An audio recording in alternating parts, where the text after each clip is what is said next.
মৰমৰ ছাত্ৰ-ছাত্ৰীসকল, আশা কৰোঁ তোমালোকে ভালে আছা।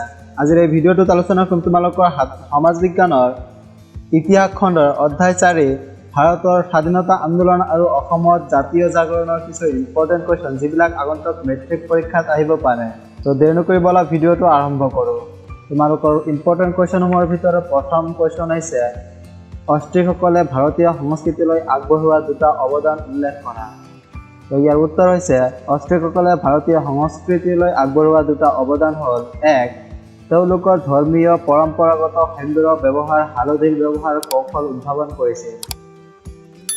তাৰপিছত 2 হৈছে তেওঁলোকে ধান খেতি কৰা, কুঁহিয়াৰৰ পৰা গুড় তৈয়াৰ কৰা, কপাহৰ পৰা সূতা তৈয়াৰ কৰা, কাপোৰ বোৱা আদি কৌশলৰ সূচনা কৰিছিল। তাৰ পিছৰ কুৱেশ্যন হৈছে ঝুম খেতি মানে কি বুজা? ইয়াৰ উত্তৰ হৈছে কোনো পাহাৰীয়া অঞ্চলত হাবি জংঘল চাফা কৰি জ্বলাই দি সেই মাটিত পৰম্পৰাগত পদ্ধতিত খেতি কৰাকে ঝুম খেতি বোলে। তাৰ পিছৰ কুৱেশ্যন হৈছে অসমৰ চিত্ৰকলাৰ ঐতিহ্যৰ বিষয়ে চমুকৈ লিখা।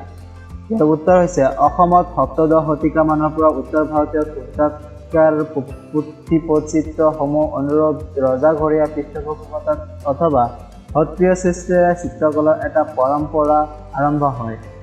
এনে কেইখনমান সচিত্ৰ পুথি হৈছে গীত গোবিন্দ, হংসচূড় বধ, আনন্দ লহৰী, ষষ্ঠী বিদ্যানৱ, কুমাৰ শৰণ, চিত্ৰ ভাগৱত, হাস্যজাতীয় পুথি আৰু লৱকুশৰ যুদ্ধ আদি।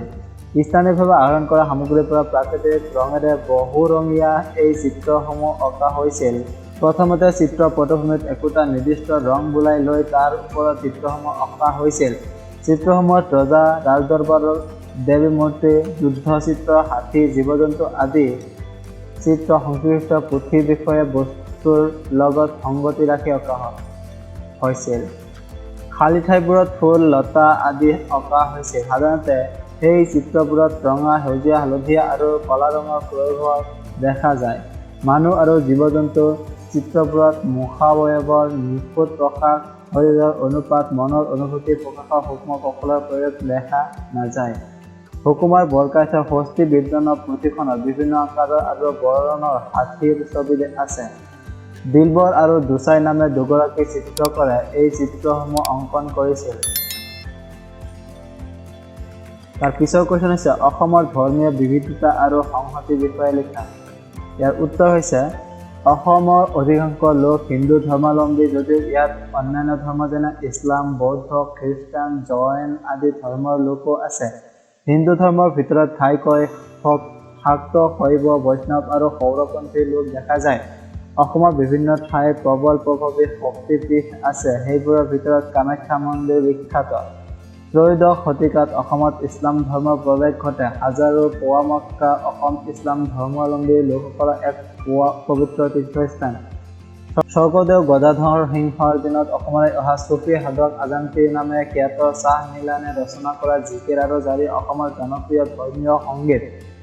মানৰ আক্ৰমণৰ সময়ত ৰজা চন্দ্ৰকান্ত সিংহক সহায় কৰিবলৈ পঞ্জাৱৰ ৰঞ্জিত সিংহৰ নিৰ্দেশ মৰ্মে অসমলৈ অহা শিখ সৈন্যদলৰ কিছু সংখ্যক সৈন্য অসমত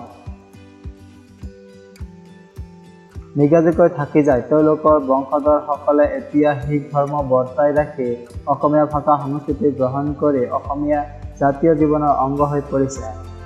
অসমৰ পূব অংশত বসবাস কৰা টাই, ফাকে, তুৰুং, আটিয়ান, খামতি, খামায়াং আৰু শ্যামসকল বৌদ্ধধৰ্মী লোক।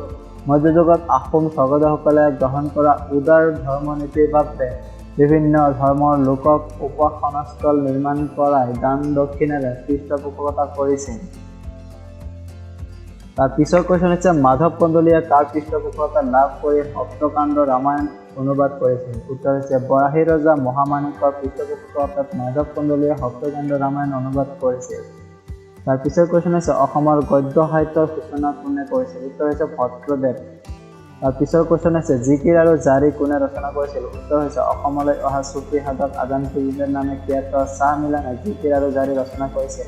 তো আজিলৈ ইমানে। ভিডিঅ'টো যদি ভাল লাগে তেতিয়াহ'লে এটা লাইক কৰি দিবা আৰু এইটো চেনেলত যদি নতুন হৈ থাকে তেতিয়াহ'লে চেনেলটো ছাবস্ক্ৰাইব কৰি কাষত ন'টিফিকেশ্যন বেল আইকনটো টিপি ৰাখিবা এনেকুৱা ইম্পৰ্টেণ্ট কুৱেশ্যন এনচাৰৰ ভিডিঅ' পাবলৈ।